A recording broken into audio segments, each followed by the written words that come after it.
Assalamualaikum warahmatullahi wabarakatuh. Perkenalkan, nama saya Fitra Rizky Ramadhani. Saya merupakan kelompok 3 dari Angkatan 4. Pada kesempatan kali ini saya akan memaparkan mengenai kesiapsiagaan bela negara.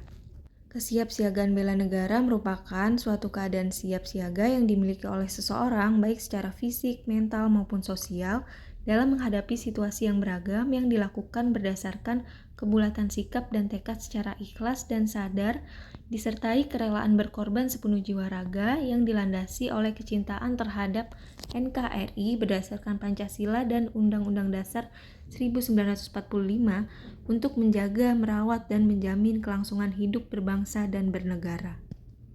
Nilai-nilai dasar bela negara, yang pertama cinta tanah air, kemudian kesadaran berbangsa dan bernegara, yang ketiga yakin akan Pancasila sebagai ideologi negara, yang keempat rela berkorban untuk bangsa dan negara, dan yang terakhir memiliki kemampuan awal bela negara.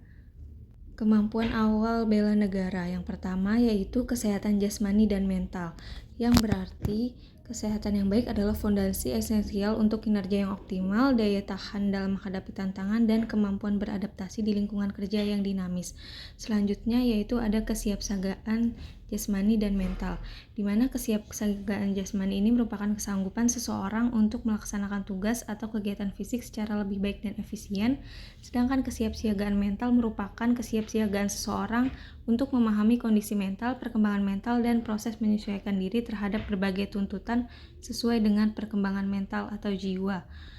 Selanjutnya yaitu etika, etiket, dan moral, yang berarti berperilaku sesuai norma-norma hukum dan sosial yang berlaku, menunjukkan sopan santun dalam setiap interaksi sosial dan profesional, serta memiliki integritas moral yang tidak dapat diganggu-gugat.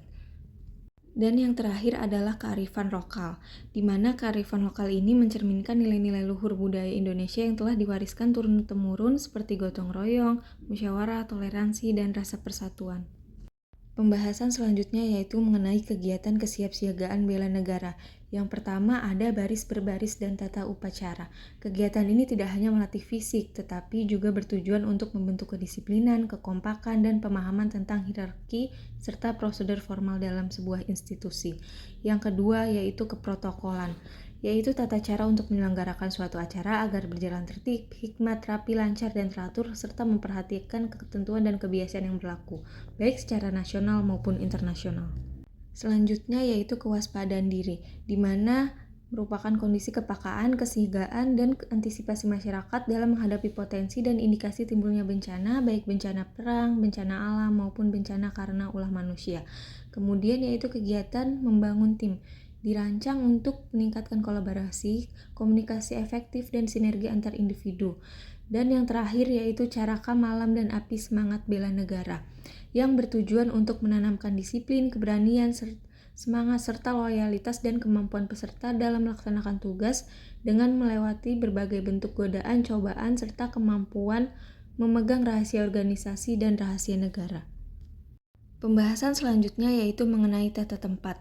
Tata tempat merupakan aturan mengenai urutan tempat bagi pejabat negara, pejabat pemerintah, dan tokoh masyarakat tertentu dalam acara kenegaraan atau acara resmi. Dapat dilihat pada gambar di samping, merupakan contoh pengaturan tata tempat posisi berdiri. Pengaturan tata tempat ini berdasarkan bahan ajar Sandra Erwanto tahun 2015, di mana terlihat bahwa pengaturan posisi berdiri apabila berjabat tangan dan juga apabila tidak berjabat tangan. Terdapat penomoran 1-5, di mana yang pertama merupakan pimpinan, kemudian ada huruf P yang berarti pimpinan, dan M berarti staf atau masyarakat. Kemudian ada contoh pengaturan tata tempat posisi duduk, pertemuan tatap muka. Dapat dilihat pada gambar bahwa orang yang berhak mendapat tata urutan yang pertama adalah mereka yang mempunyai jabatan tertinggi, yang bersangkutan mendapatkan urutan paling depan atau paling mendahului.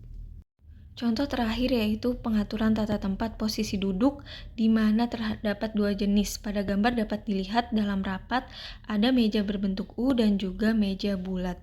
Yang pertama selalu menjadi pemimpin rapat. Pada gambar di samping merupakan contoh tata tempat saat rapat di BPJPH. Terlihat bahwa Bapak Kepala Badan Pak Ahmad Haikal Hasan mendapatkan posisi paling tengah dan tepatnya di sebelah kanan luar, di mana posisi kanan pada umumnya selalu lebih terhormat daripada posisi sebelah kiri. Jika menghadap meja, maka tempat utama adalah yang menghadap ke pintu keluar, dan tempat terakhir adalah tempat yang paling dekat dengan pintu keluar. Demikian pemaparan saya mengenai resume kesiapsiagaan bela negara. Kurang lebihnya mohon maaf. Saya ucapkan terima kasih. Wassalamualaikum warahmatullahi wabarakatuh.